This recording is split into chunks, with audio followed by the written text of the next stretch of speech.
culture's most familiar aliens, and they are known as the Greys.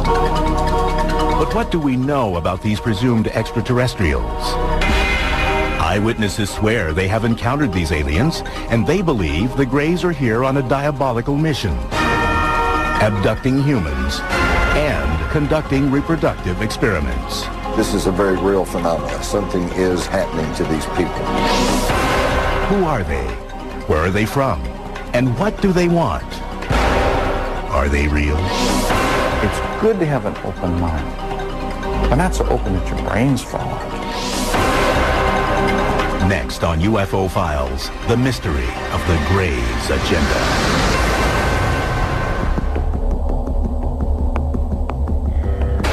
The Greys. They are depicted in books, magazines, and in the movies. They are commonly described as being about 4 feet tall, with huge bald heads that sit on gray, frail, hairless bodies. These creatures have small noses, or no noses at all, slits for mouths, no ears or visible reproductive organs, and very distinctive eyes.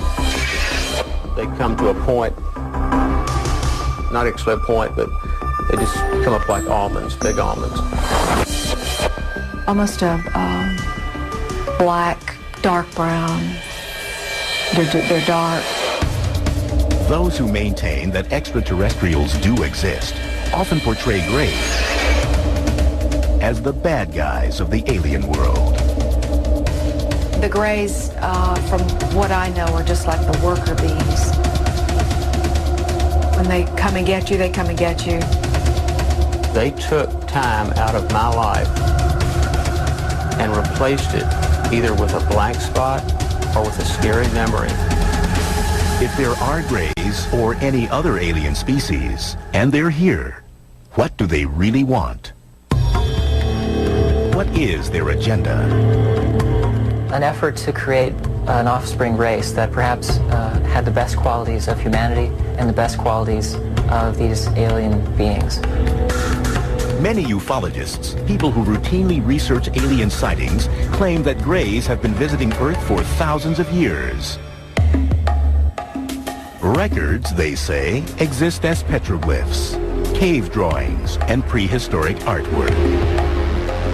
All around the world, we have these stories of beings coming from the heavens to Earth, star beings, whether it be the Hopi Indians in North America, all these, South American cultures, the Mayans, the Aztecs. All around the world, there are these stories of gods visiting ancient man. 6,000-year-old artifacts have been found in what was Samaria, modern-day Iraq. Interpreters of the carvings have said they depict servants or helpers of their gods. Many of the artifacts that they've left us resemble what we would call today a modern-day gray alien. Large bulbous head, large eyes, spindly limbs, very thin bodies. Historically, UFOs or aliens go largely unmentioned again until the dawn of the modern era. It is in the 20th century that the Greys agenda begins to take shape. According to the UFO community, since then and to this day, there has been an obvious and persistent increase in encounters with the Greys. One of the most surprising claims made by some in the UFO community is that during World War II, Hitler and the Nazis were actually in collusion with the Greys. They say the aliens gave the Nazis advanced weapons technology used during the war. Since the Second World War, literally hundreds of people have claimed experiences with the Grey aliens. The number reported, the quality of the reports, the similarities of the reports, and the fact that many of these reports can be substantiated under hypnosis lends very compelling strength to the idea that this is a very real phenomenon. Something is happening to these people.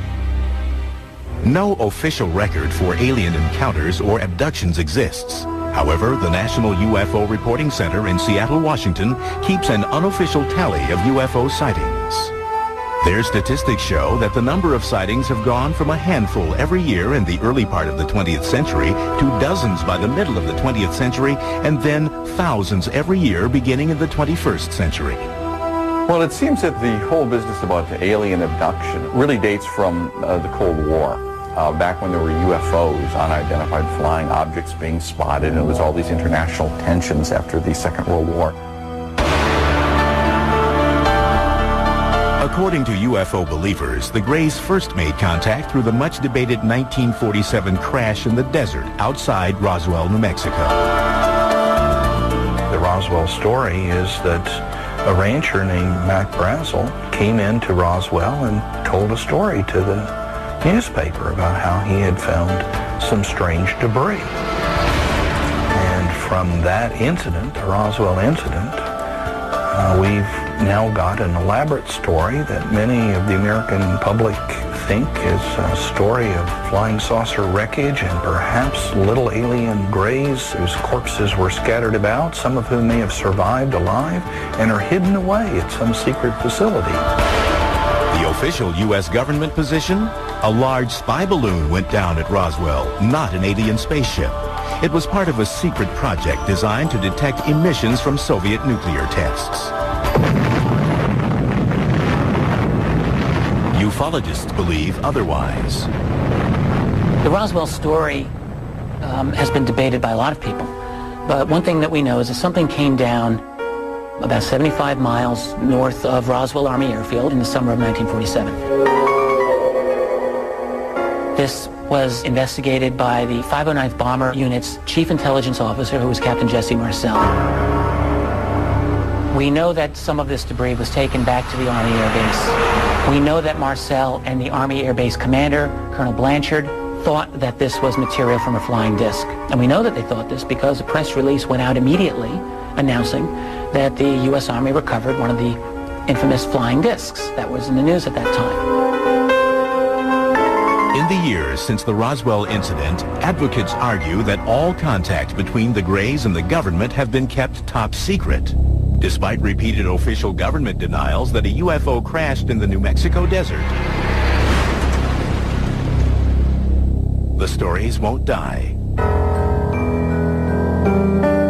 There are now more than 400 individuals on the public record who said, I was there, I picked up pieces, I saw pieces of wreckage, I saw the craft, I saw the bodies. So Roswell is simply a question of belief. Who do you choose to believe?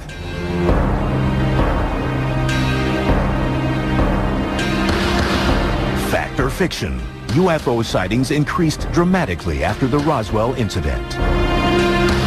In the 1950s, movie makers soon seized on these stories, and for the first time, alien creatures appeared invading Earth with an agenda, sometimes evil.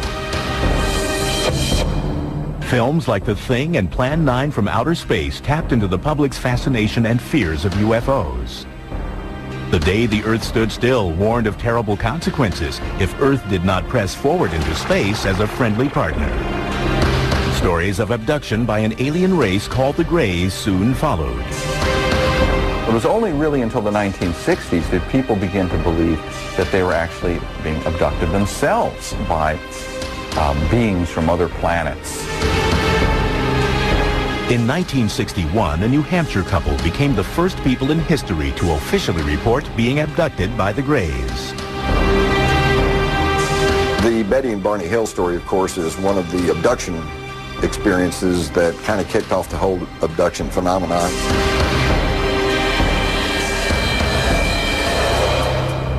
When we come back, Betty Hill, in her last on-camera interview, recounts what the Greys did to her and her husband. I didn't know where they were from, but I knew they were not from this planet.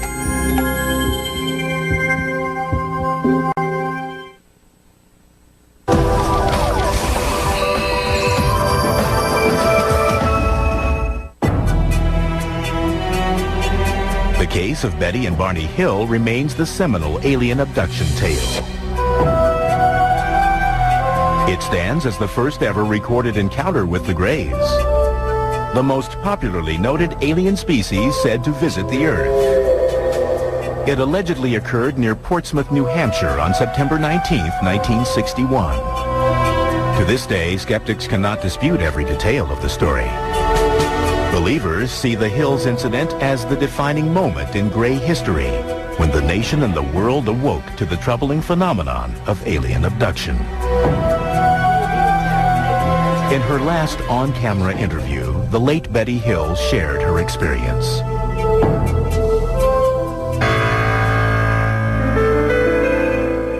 My husband Barney and I are returning from Montreal, Canada. We're traveling down through the White Mountains of New Hampshire when we suddenly spot what we thought was a new star in the sky. And as we watched this, it changed direction and came in towards us. Barney pulled over, grabbed a pair of binoculars, and stepped out of the car to get a closer look at the menacing flying object. Betty Hill's niece, Kathy Martin, was a teenager when this incident occurred. At that time, through the binoculars, he saw the leader, what he called the leader, and crew members. There were people looking down at him. And as he's watching, it began to descend.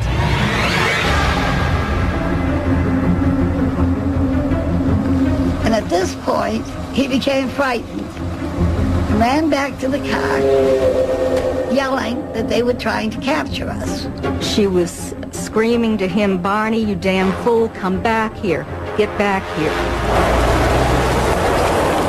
They sped off.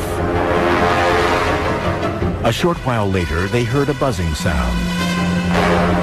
They turned onto a logging road and stopped.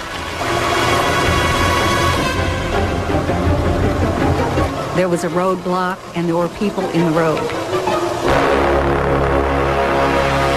The people approached the car, and they realized at that point that they were not human, that they were the people that Barney had seen in the UFO. This is where their memory lapsed. The next thing they fully consciously remembered was they were driving down the highway again, and they proceeded home. When the Hills noticed the time, they realized that about 2 hours had elapsed that neither of them could account for. That was just the beginning of a mystery that would soon unravel. For nearly 2 years after their experience, the Hills had troubling nightmares. They went to several medical specialists and eventually were referred to Dr. Benjamin Simon, a highly respected Boston psychiatrist and neurologist with an extensive background in hypnotic therapy. Dr. Simon told us these UFO people had caused us to have amnesia. And Dr. Simon removed the amnesia so that we could remember clearly all that had happened. They took us on board the craft, their craft, and we were taken into separate rooms. They were very human looking. They had 2 arms, 2 legs. The only difference basically were their facial features. The noses were very, very small. Almost no nose. Small lips, small nose. They examined my eyes, ears, nose, throat, skin, hair, and all. And then I was put on a table where they scraped my skin in an attempt to find out if our skin was alike or different. Hill says an alien conducted sexual experiments on them. They took semen from Barney. Betty may have had eggs extracted. He tried to insert a needle-like instrument in my navel, which caused pain, so he stopped doing it. And I was grateful for that. Years later, Betty Hill produced the first alleged eyewitness depiction of the Greys since ancient drawings and carvings. They portrayed the alien leader, who showed her a tantalizing clue to indicate where they came from. I asked him where he was from, and he showed me a star map.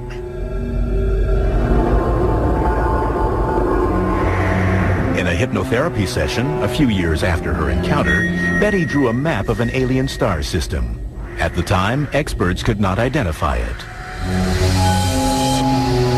But then, in 1966, Marjorie Fish, an enterprising ufologist and amateur astronomer, became fascinated by Betty Hill's star map.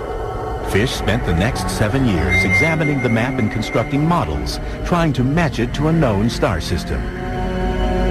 It was only later, when a new star was discovered, that they found exactly what Betty had drawn on the star map. In 1973, after reviewing 23 star models, Marjorie Fish claimed to have found a fit. She declared that Betty Hill had drawn a star system some 40 light years from Earth, Zeta Reticuli. At the California Institute of Technology, Dr. Charles Beichman, one of the world's foremost astronomers, examined Zeta Reticuli. We have no way to possibly travel that far. We don't know of any way for any solid vehicle to go that sort of a distance. But relatively speaking, within the scale of the galaxy, it's a very nearby star. In a conventional Earth-based space shuttle, it would take nearly 1.5 million years to reach Zeta Reticuli.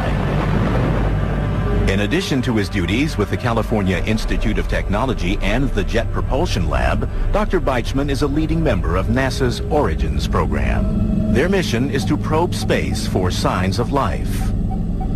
He concedes that life is possible in the universe, maybe even on Zeta Reticuli. Here we're looking at the two stars in the Zeta Reticulum system, about 40 light years away. The binary stars could well have planets around stars like this. The system is old enough that, in fact, you could have a stable life having evolved on any habitable planets in those systems. Again, prospects good. What do we know today? Nothing. With just tantalizing evidence, but no definitive proof that the Greys actually come from Zeta Reticuli, Betty Hill's case continues to be hotly debated. However, skeptics and believers can agree that since that night in September 1961, hundreds of alien abductions have been reported. Just as a disease is contagious, so can an idea be contagious and spread from person to person. Did Betty Hill really meet aliens from Zeta Reticuli? Did they conduct reproductive experiments as part of an evil agenda? Are the people claiming to have been abducted reporting the truth? They're dreaming with their eyes open. So they have these hypnopompic, or upon awakening, hallucinations. That's the tactile sensations, the lights, the buzzing, and especially the sense of presence. So many times the debunkers try to explain abductions as people simply mimicking and repeating stories that have been passed around over the years. Well, here's some people who had nothing to go by. Nobody had ever reported this, and yet their abduction experience is remarkably similar to what we hear from people even to this very day.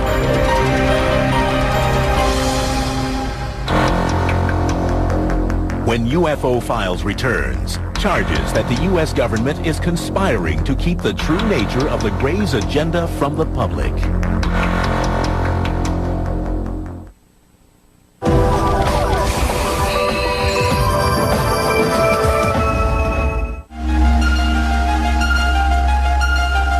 When the Betty and Barney Hill abduction story broke in the 1960s and was soon followed by many more, the general public became entranced with the idea that alien spaceships were visiting Earth and that extraterrestrials, known as the Greys, were abducting humans.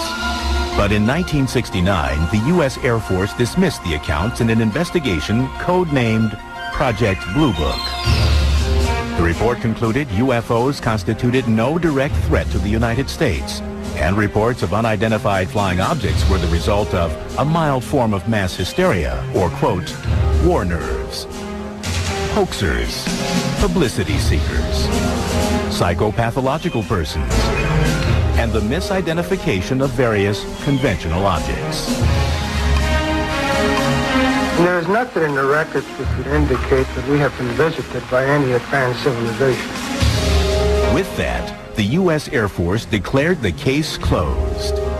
However, ufologists were not swayed by Project Blue Book then, and many still believe that the U.S. government has been involved in a cover-up of cosmic proportions since the Roswell case. It really has to be said that Blue Book was nothing more than a PR effort by the Air Force to explain away UFO phenomenon. I think early on in the 40s and 50s, when they began to learn, they meaning the government, that UFOs, extraterrestrials, were probably a reality, I think it scared them to death because, number one, they feared public panic, disruption of the social systems, religious systems, and they were loath to admit that they could not control the skies over the nation.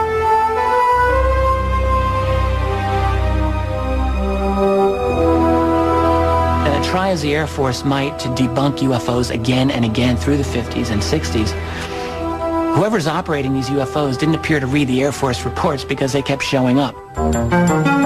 Ufologists argue that Project Blue Book cannot account for a large number of cases.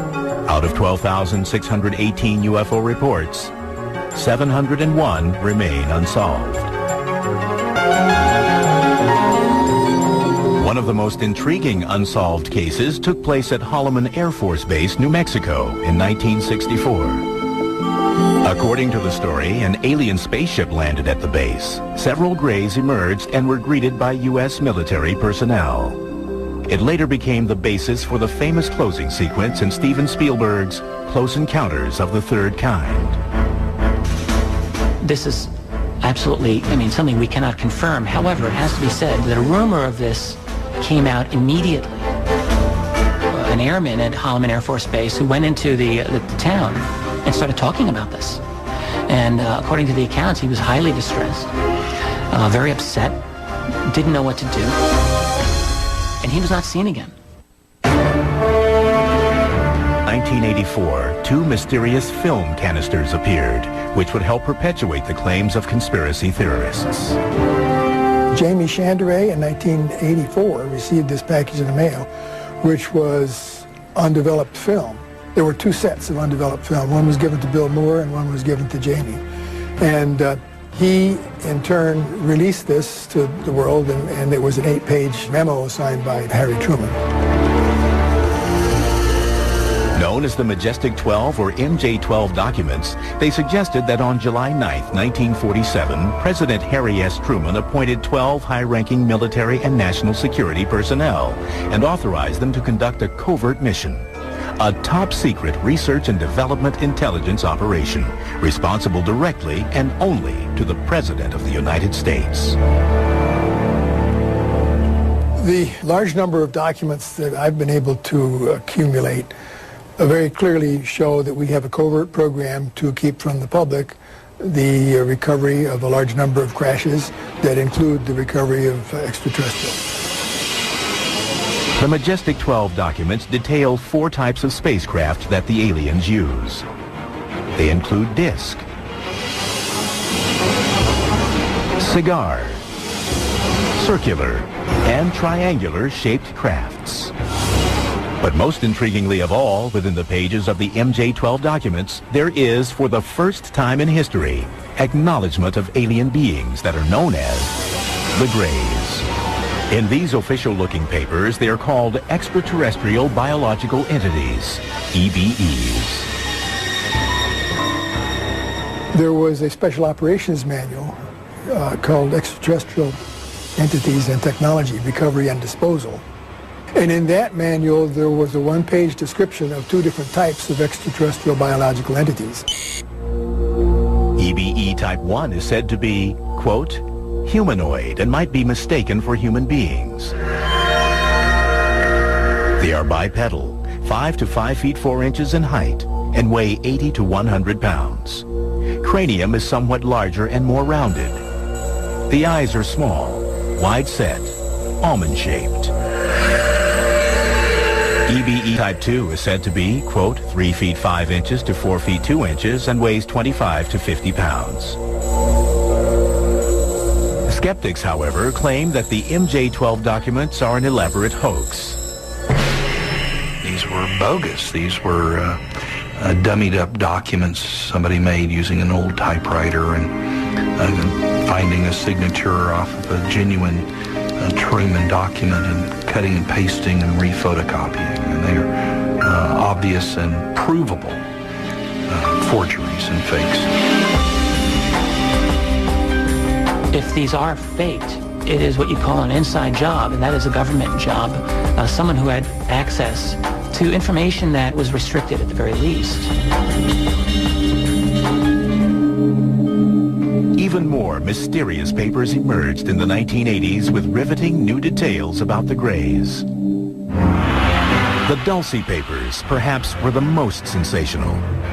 Released in 1987, they allege that the U.S. government is actually in collusion with the Greys in exchange for highly advanced technology. These unsubstantiated documents allege there is an underground facility somewhere in the New Mexico desert where the Greys are secretly enacting their evil agenda. They're using us for breeding because they have fertility problems. We don't know how they reproduce. We know they don't have genitals. Those who subscribe to this theory say the Greys abduct young, pregnant women. Then within the first 3 months, first trimester, the pregnancy spontaneously just terminates. There's no bleeding, there's no spontaneous abortion, there's no regular abortion, there's none of that, and all of a sudden, it stops. Believers say the extraterrestrials extract the unborn child from the victims and use them for their alien-human hybrid program. These fetuses, if you will, are somehow kept by the ETs in usually these tanks, we call them. They're kept in fluid, and then they're somehow raised to be adults. The release of these and other documents, coupled with new sightings, fueled the public's appetite for more information. People alerted to the phenomenon looked to the skies for signs of mysterious crafts and beings from an alien planet. There's no question that the UFO research field really exploded during the 1980s. It's an amazing phenomenon. You have, for the first time, widespread discussion of abductions. At the same time, the UFO phenomenon became a major part of U.S. popular culture, world popular culture at that time. It is very much debatable, but some say the term Grey was first used in the 1980s to describe the extraterrestrials that are abducting humans and conducting reproductive experiments. The term itself, Grey, used to describe these beings, seems to have become more common by the early and mid-1980s. I don't believe that it was common before that period of time. But do the Greys actually exist, or are they, in reality, a product of pop culture? The question arises, what happened, and to what extent does life imitate art, or the reverse? It's hard to unsort some of this mess. It is my belief that there is a true core of reality to the UFO phenomenon.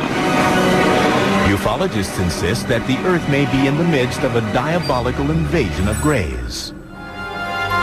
When we come back, we uncover the true horror of the Greys' agenda.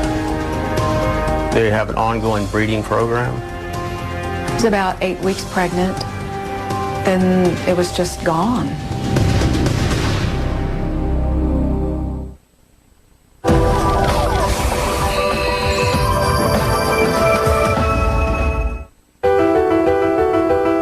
As the 21st century unfolds, the numbers of alleged Grey alien abductions, according to members of the UFO community, are rising. There is no way to verify these numbers, but one unofficial poll conducted by the Roper organization puts the number of alien abductions at 4 million. I think that the problem a lot of people have with the Greys in general is that they don't believe in UFOs to start with, so therefore they're not going to believe in something like abductions. But if you were to acknowledge the reality of UFOs as something non-human, suddenly the reality of something like Greys is not all that outrageous, it seems to me. Eyewitnesses who swear they have encountered Greys are the primary source for all the information about these extraterrestrials. They report some commonalities that may reveal the true nature of the aliens' agenda. There's always a light that comes from nowhere. It's either like an amber or a blue. Then the frightened abductees report being surrounded and paralyzed by the alien creatures. They're not just making you immobile. They put you almost in like a comatose state.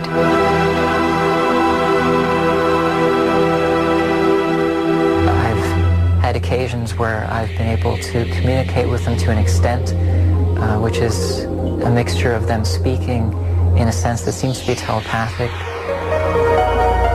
Some even claim the Greys will often whisk their human prize away into space. And you find yourself in, for lack of a better word, an alien environment where there's lots of light, everything is very... Poetic is almost the word to use to describe the environment because it feels very surreal. Abductees say that once on board, the Greys perform medical examinations, which some describe as being extremely painful. There were experiences which to me suggested that there was a biological, reproductive element of my experiences, and that's commonly widespread. So I'm not ashamed in reporting that. If the Greys are actually here, what's their real agenda? A lot of people think that they're coming to totally destroy us, and some people think that, and some people think that there are others coming to help us not be destroyed.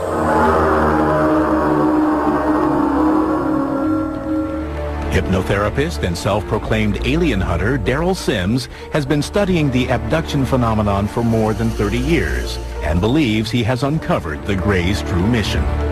He specializes in recovering repressed traumatic memories from people who claim to have been abducted by aliens.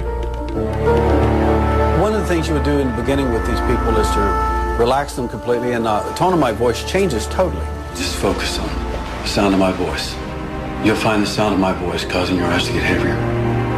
The sound of my voice will comfort you. It'll protect you. And it's okay for you to relax completely. One of his clients, Donna Lee, is the president of the Houston UFO Network. She believes she has been abducted many times by the Greys. In the course of hypnotherapy sessions with Daryl Sims, she has recalled numerous terrifying encounters. She even believes the Greys took her unborn child. I never had anything involved that would have been a miscarriage. I was about 8 weeks pregnant. Then it was just gone.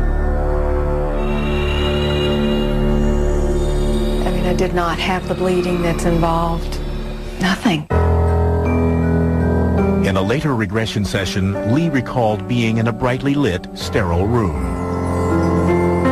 They brought a young girl into the room and left her there with me. And she was a hybrid, what we consider a hybrid, although she looked a lot like me.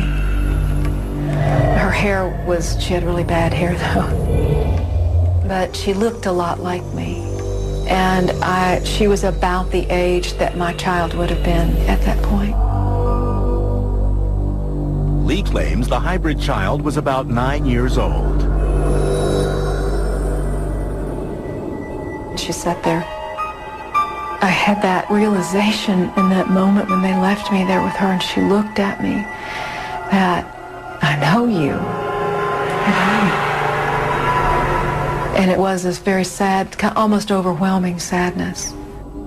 For a while, I would still recall that longing for that again. To many experts, accounts of alien abductions are merely a product of an overactive mind. They say under hypnosis, subjects are open to suggestions.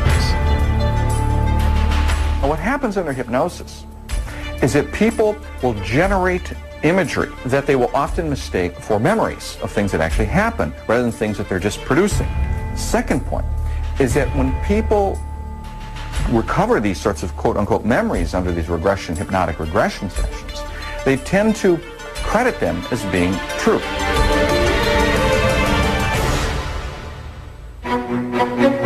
When we return, the results of a Harvard University study conducted by a team of psychologists surprises skeptics, angers believers, and sparks a controversial debate. To write them off as fantasy is a dire mistake.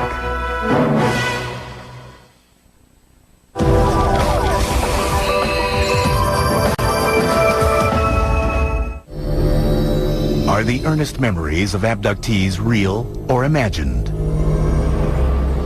They come in without permission. They touch your body. They take your children. You want to scream, but I mean, my mouth is open and nothing has come out. It's paralysis, but walking paralysis.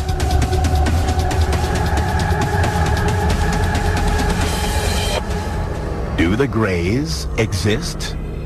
And if so, are they on a devious mission?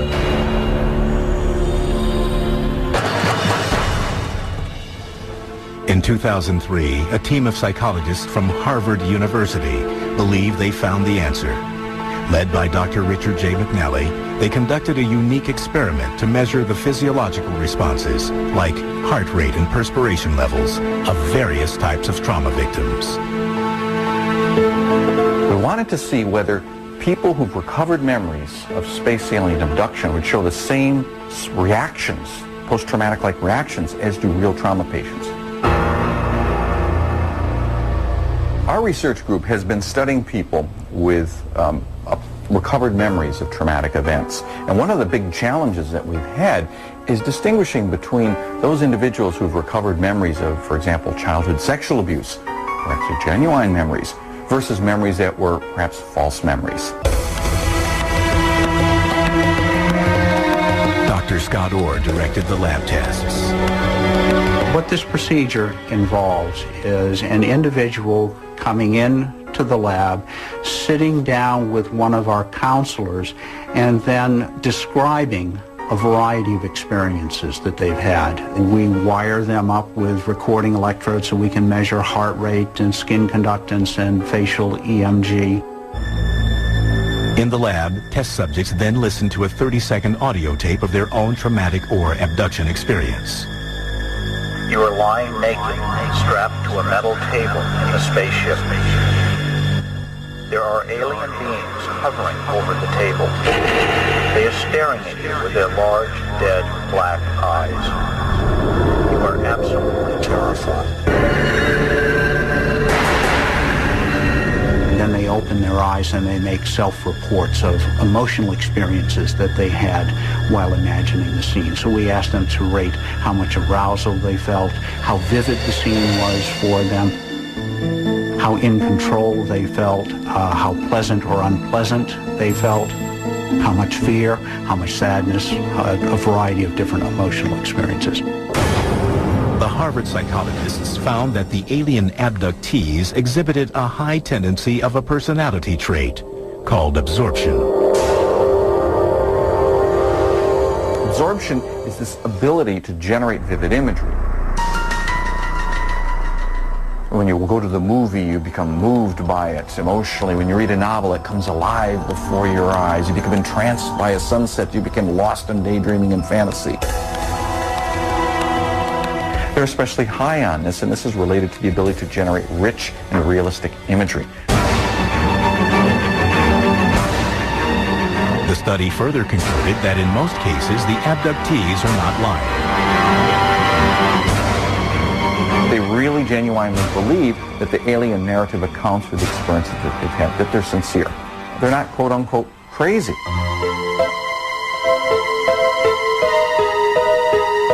Now, these particular events are sleep paralysis episodes. These things are really normal events. They don't indicate pathology. But what happens during rapid eye movement sleep, REM sleep, the stage of sleep when we do most of our dreaming, we're entirely paralyzed. When you combine all of these things together, you have yourself a space alien abductee. However, a former McNally test subject believes the Harvard study is fatally flawed. It might be that alien encounters do involve an altered state of consciousness, but to write them off as fantasy, I think, is a dire mistake, and that's where he goes wrong. I myself have had sleep paralysis. I know that the sensations are superficially similar to that of alien contact. Although there are similarities, it doesn't go far enough to account for it. But if Boucher and his fellow abductees are right, and the Greys really do exist, then they must come to Earth from somewhere. If not from Zeta Reticuli, then where? It's a 2,500-year-old question, goes back to the ancient Greeks who asked, is there life beyond the Earth? And now we're bringing the tools of 21st century science and technology to answer what simply is a very old question. There ought to be 1, 10, 100, or 1 million intelligent civilizations out there for us to be talking with. People who claim to have been abducted believe that intelligent alien life forms not only exist, but are already here. And they have crossed the cosmos with a purpose. I think the Greys' agenda is to make a better future for their children. I think it's that simple. And I think that part of that agenda entails also ensuring that humanity is also going to continue. I think it's a mutually beneficial agenda.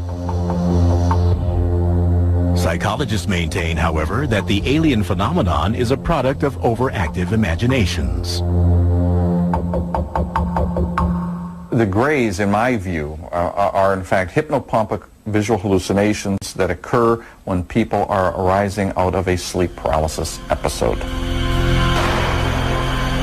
And their purpose for coming to Earth? They don't have one. They're hallucinations. It's good to have an open mind, but not so open that your brains fall out. Is the Greys' agenda real or imagined? Alien abduction? Fact or fiction? It's still a mystery, just like most abductions. They're never going to tell you why they're here, or who they are, or why they do what they do. Is it possible that ETs exist?